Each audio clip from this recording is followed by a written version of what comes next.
lonely rancher posted for a farmhand. But a girl with no shoes came and stayed forever. The wind moved like a tired ghost over prairie, low and endless, stirring dry grass and making the old fence wires sing in long, lonesome notes. A jackrabbit startled near the creek. Farther on, the land stretched toward a pale horizon, bruised purple where the sky met dust. Elias Kane stood beside the barn with one boot on the lower rail, arms folded, watching nothing in particular. The kind of man who made stillness feel heavier than movement. His shadow stretched long in the morning light, leaning east like it wanted to go, but didn't know where. He hadn't spoken to anyone in 3 days. Didn't find it necessary. The days spoke enough. They were a litany of tasks. Mend this, carry that, scrape, hammer, fix, repeat.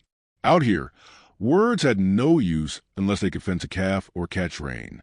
He'd posted the notice weeks ago, scribbled in thick charcoal on the backside of a feed sack, and tacked it to the post outside Milo's General Store. Farmhand needed. Strong back. Fair pay. He didn't hold out much hope. Men didn't stay long with Elias Kane. Maybe it was the silence.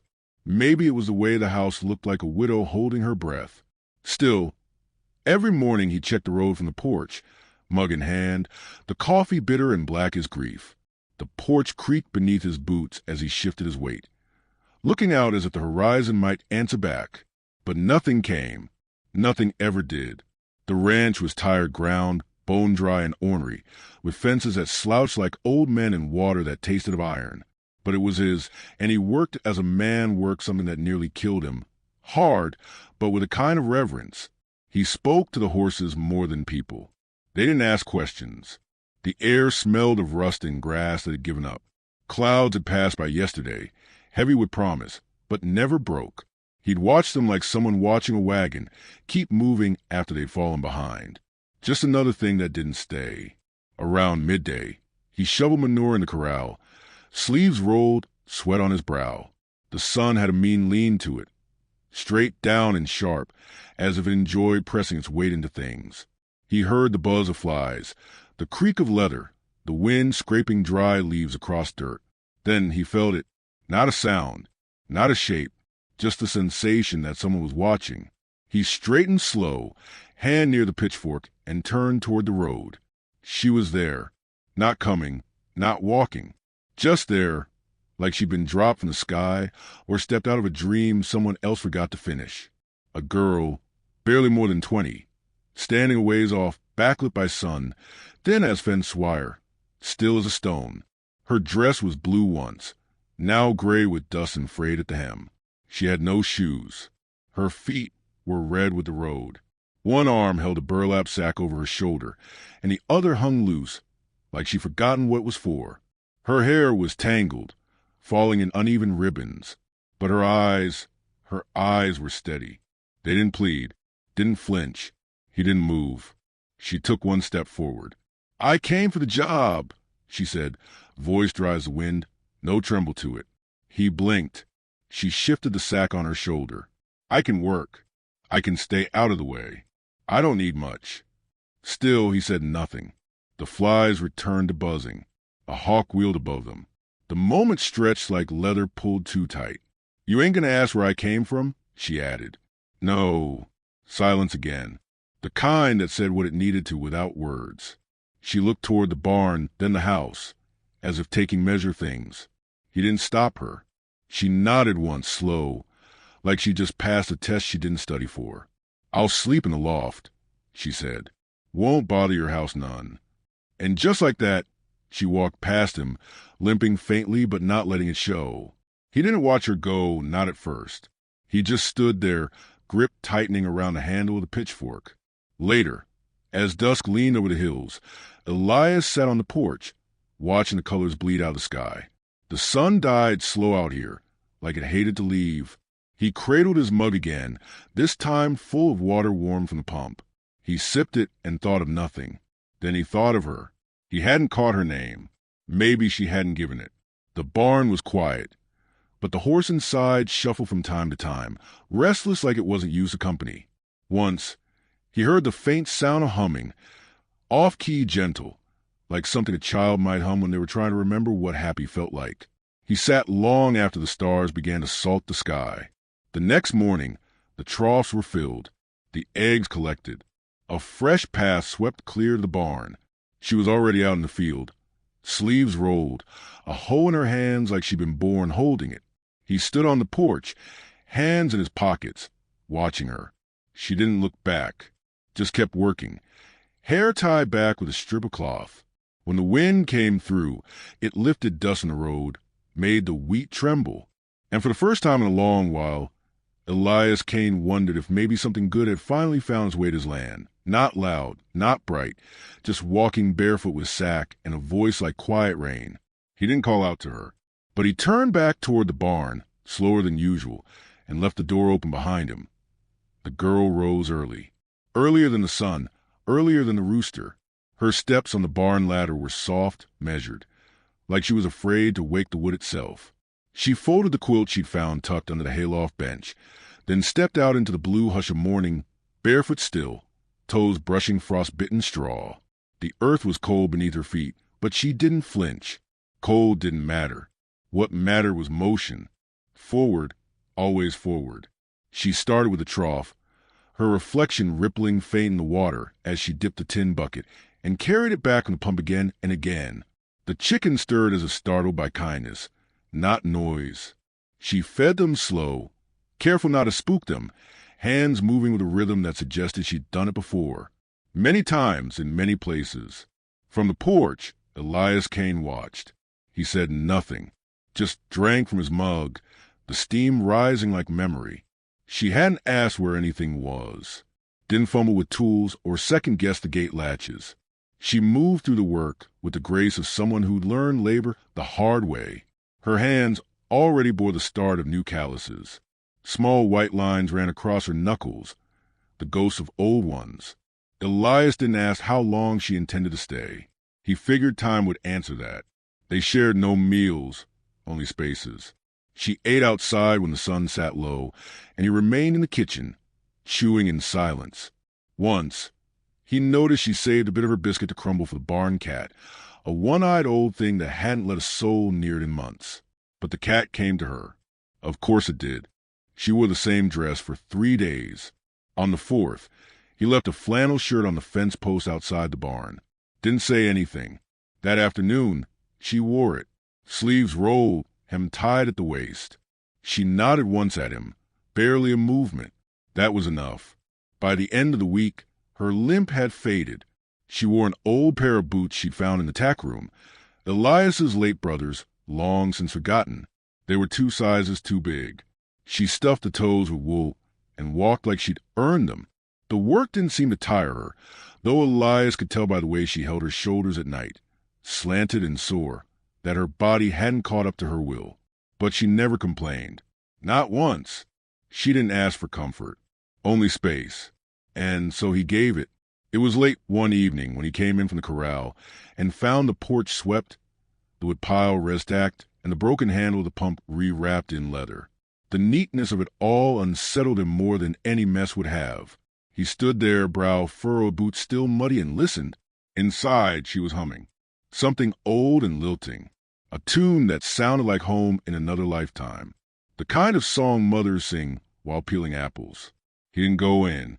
The next morning, there was a second mug beside his on the porch rail. Black coffee, the way he drank it, still hot. He stared at it like it had spoken. Her name came a week later. He was tightening the wire fence by the cattle gate when she approached, wiping her hands on a kerchief. She stood beside him for a moment, watching the sky. "June," she said. He looked up. "My name. It's June."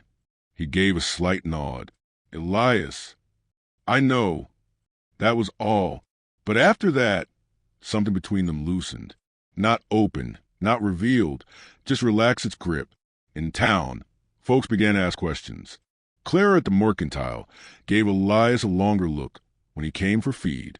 Milo, the boy from a neighboring ranch, whispered something behind cupped hands to his father when they passed by the wagon. Elias didn't respond. He wasn't the type to confirm or deny a rumor. He just bought what he needed and rode back home. June went to town only once, to fetch nails and flour.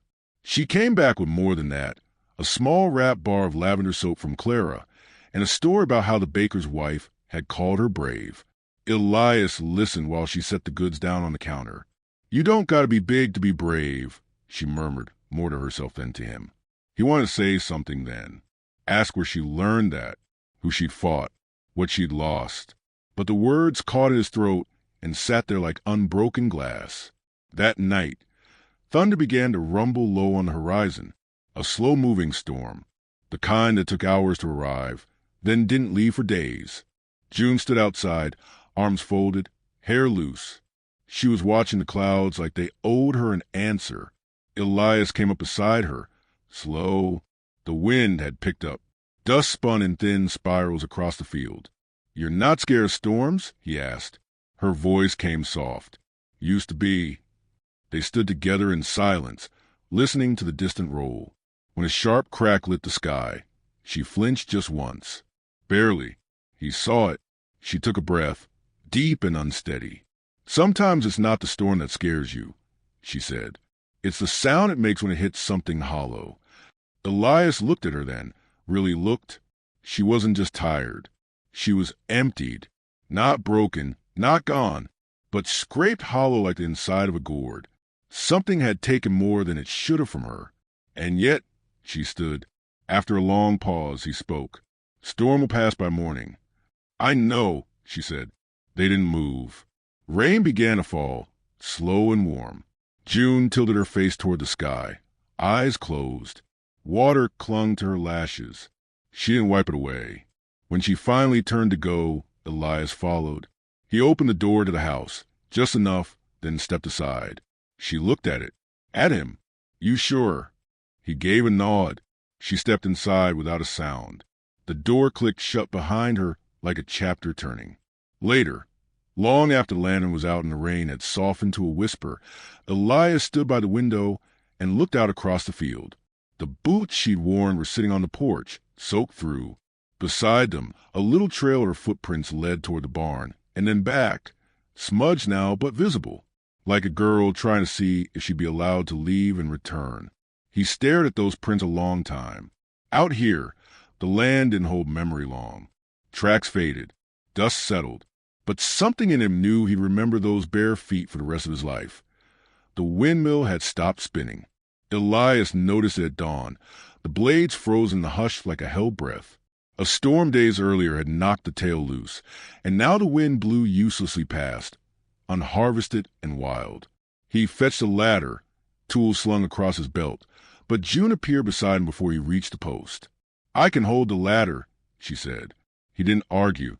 The climb was slow. The wood creaked underfoot, nails worn thin by time and weather.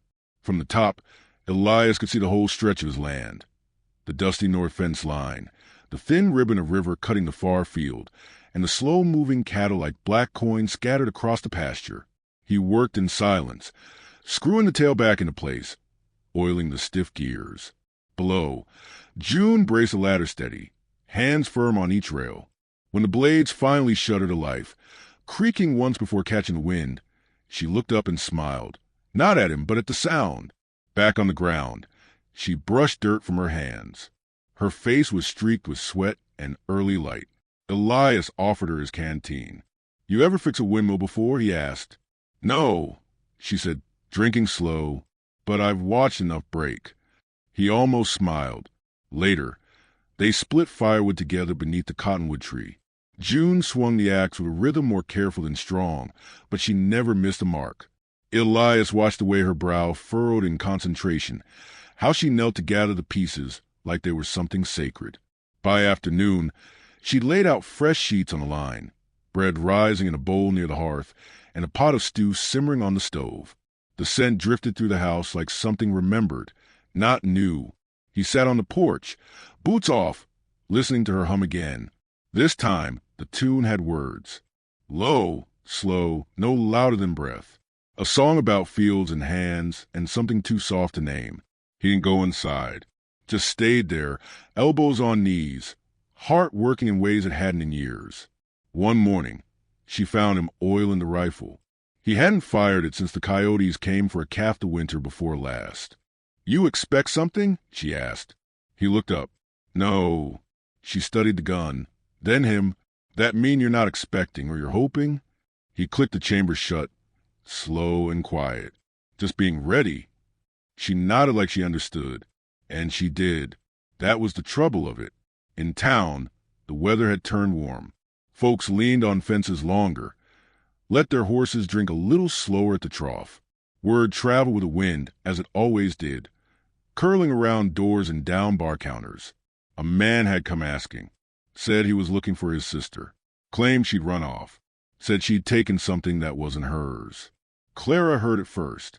She told Elias the next time he came for salt and sugar. He had the wrong kind of voice, she whispered, slipping the parcel into his hands. The kind that makes dogs quiet. Elias didn't reply, just tipped his hat and left. On the ride home, he found his hand tightening around the reins. Not from fear. Something slower, heavier. June was in the barn, brushing down the mare, her back to him. She wore his old flannel again, sleeves rolled, hair tied up with twine. She looked over her shoulder when he entered. "There's a man looking," he said, her brush paused mid-stroke. "For you." She set it down gently, as if sudden movements might shake something loose inside her. "Did he have a scar under his eye?" she asked. Her voice was calm, too calm. "I didn't see him."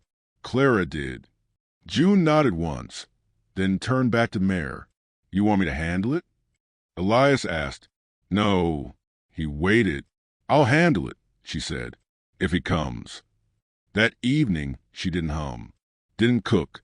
She sat outside, sleeves drawn over her hands, watching the road with stillness that made the porch boards creak without cause. Elias joined her, leaning against the rail. The night was warm, but her shoulders were hunched like she was cold. "He's not coming here," Elias said, "not if he knows what he's walking into." June smiled, but it didn't reach her eyes. "He always comes." That's the thing about men like him. He didn't ask what he'd done. Didn't need to. Instead, he told her about the fence at the river bend needing repair, how the posts were rotted through, the wire sagging. She listened, grateful for the shift in air. Next morning, she was gone. Her boots were missing from the porch. The coffee pot sat warm but untouched. Elias found her past the wheat rows, near the fence line where his land met the trail. She had a coil of wire over one shoulder, a hammer tucked into her belt. Her hair clung to her neck in the heat. "What are you doing out here alone?" he asked. She didn't look up. "Taking what's mine," she said. "You said the land's no good unless you can protect it." He stepped beside her, took the wire from her shoulder. "Then let's protect it together." They worked in silence. Hammer strikes, the twist of wire, sweat in their eyes. But something else was in the rhythm, too. Something tender, unspoken. By midday, the fence stood straighter. Not perfect, but better. They leaned against the last post, sharing the canteen. A breeze stirred June's hair, and she closed her eyes, letting it pass through her like a breath. "I used to think there wasn't a place in the world for me," she said, voice almost drowned by wind. "Thought I'd always be passing through other people's lives, like smoke." Elias didn't speak. "But this place, it don't feel like passing." He looked at her then, really looked. Her skin sun-browned, lips chapped, eyes tired but clear. Not a girl, not broken, just someone who'd survived more than most and still chose to wake up swinging. He reached out slow, not to touch her, not yet, just to hand her a nail.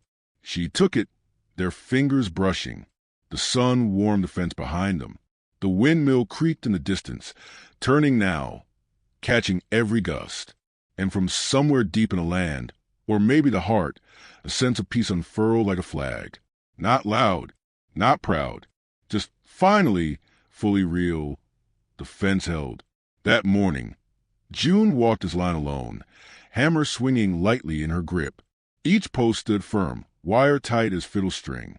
The sun crept over the hills behind her, casting long shadows that rippled across the prairie like the memory of something once broken, now made whole. She'd risen early, before Elias stirred, leaving the house with a heel of bread in one hand and her thoughts braided tight behind her eyes. The wind carried the scent of rain and iron, the kind of day that could go either way. When she reached the far north edge, where the fence met the old trail, she slowed, set her palm against the final post. It was crooked still, a little rotted at the base, but it held. That was enough. Behind her, the land was waking. Grass shimmered in golden light. A lone hawk circled above. In the stillness, she could hear the slow grind of the windmill, turning steady now, like a clock that had remembered how to keep time. Then, hoofbeats. Not fast, not loud, just the sound of a man who didn't think he needed to rush. She didn't turn right away. Let the steps come closer. Let the rhythm settle into her bones. You always did like to run off, little sister. She faced him. He sat atop a chestnut gelding, legs lazy in the stirrups, reins loose. His hat was low, but she could still see the scar under his left eye, the one she'd given him the night she finally stopped begging. His smile was thin, sharp as a barbed wire twist. Didn't think you'd have the guts to stay in one place long. She didn't flinch. Didn't think you'd come this far just to be disappointed. He dismounted slow, boots stirring up dust. You took what's mine. She stepped away from the post. I took nothing. I left everything. He tilted his head, amused. That your man back there? The rancher? You think that little house and those chickens make you safe? June's fingers tightened around the hammer. Not raised, not threatening, just ready. He knows who I am, she said. He doesn't need to know who you were. A scoff, low and bitter. You always were soft. Thought kindness was something you could hold. No, she said, but I learned you can build with it. For a moment, the only sound was the wind pushing through the wheat. Then another set of hoofbeats approached from the trail behind. Quicker, heavier. Elias appeared without fanfare. His horse moved like it understood the gravity of silence. He didn't look at June, not yet. His eyes were on the man, the stranger. He dismounted, walked the last few feet on foot, slow and measured, like a man walking through his own bar in the dark, familiar, but aware. This your land? The brother asked. Elias didn't answer right away. She works here, he said. She stays here. That don't make her yours. Elias shook his head once. She's not a thing to belong, but this is her place. That's all that matters. The man shifted his stance, weight uneven. Something uneasy flickered across his features. Recognition, maybe, that he hadn't expected calm resistance. He was a man used to noise, to chaos, to fear giving him room. She's got no claim, he said. No papers. No wedding ring. No right. She's out working the ground. Elias said, boots by the door. A fence she bled to fix. That's all the claim I need. The brother stepped forward once, chest puffed with leftover bravado. June raised the hammer, not high, not threatening, just enough to say, this far, no farther. Her brother stared at her, at the grip she held, at the steadiness he could no longer shake. Then he laughed, sharp, joyless. You two deserve each other, dirt and ghosts and all. He turned back to his horse, mounted, and didn't look back. They watched him disappear into the horizon until dust swallowed his trail and the sound of hooves faded into nothing. June exhaled slow. The hammer hung loose in her hand now, like something finished. Elias didn't touch her, didn't rush in. He just stood beside her, looking out at the same sky, the same field, the same long, unbroken silence. You all right? He asked. She nodded. I think I've been all right for a while now. Just didn't believe it. They walked back together, boots sinking into the earth with every step. The kind of walk people do after a funeral, quiet, relieved, a little more awake. At the porch, she sat on the top step. Elias leaned against the rail. The air smelled of dust and wood smoke. The house behind them was still, windows catching light like water. You ever think about building another room? She asked. He looked down at her. I mean, if the porch gets too crowded. He smiled small and slow. I could build a dozen, he said, but only if you help carry the wood. She laughed, not soft, not broken, full and honest, like something that had waited years to come out. That night, the lantern in the kitchen burned later than usual. June folded towels. Elias patched the handle of the pump again, though it didn't need it, just like the feel of tools in his hand. On the porch, 2 chairs sat side by side now. She'd moved the second one there herself a day before, without comment. When he joined her, they didn't speak at first, just listened to the horses shifting in the barn, the quiet moan of the prairie wind, the hush of a world finally allowed to rest. Then she reached over, slow and certain, and took his hand in hers. It wasn't a question. It wasn't sudden. It was the answer to one long walk, 1,000 silent kindnesses, one quiet decision to stay. The windmill turned. The moon rose like a lantern behind clouds. Inside, her boots sat neatly by the door beside his, and the home they had built, without blueprints or vows, only bread and fence posts and silent mornings, stood steady in the dark, waiting for all the sunrises still to come. If this tale stirred something in your heart, don't forget to hit that like button, subscribe to the channel, and ring the bell so you never miss another Wild West story whispered through time. Your support helps keep these quiet legends alive.